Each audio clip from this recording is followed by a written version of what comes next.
let's learn forbidden stitch. You'll need 3 strands of thread, tie a knot in the end and trim off the excess. So to start with, forbidden stitch requires a line of back stitches. You don't want to make these too small because you've got to kind of weave your way through them a little bit. I'm just going to put a few in here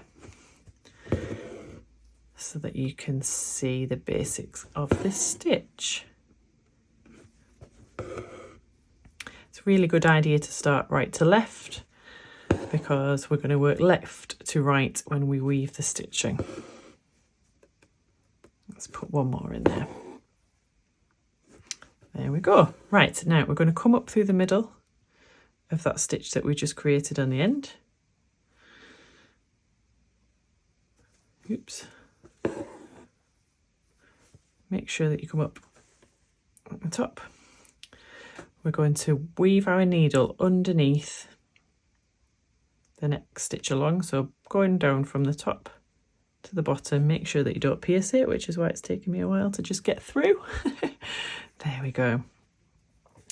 So hold on to the working thread a little bit there with your thumb, just so that you can guide it, because we want this to be nicely positioned.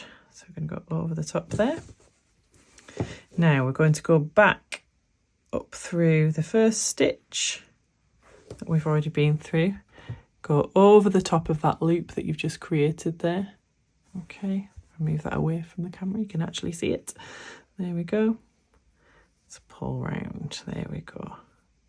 So it creates like a little swirl. So we're just going to continue that along the line.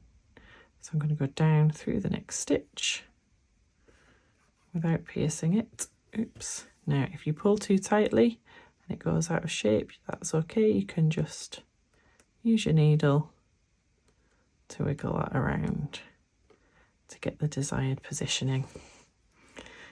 Don't forget to use a flat surface, your fingers and your thumbs where you need to just readjust it, because it can move around a little bit, this one.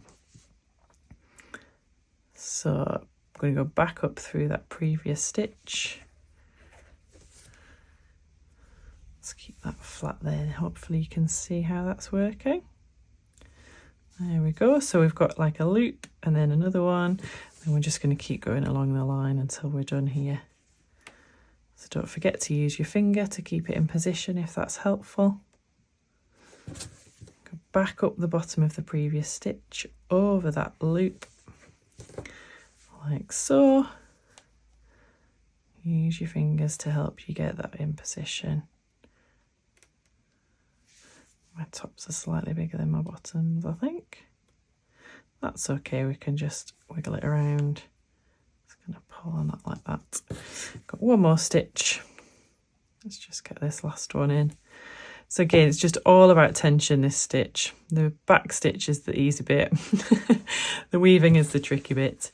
You just need to make sure that you're taking your time with it, getting everything in the right place. There we go.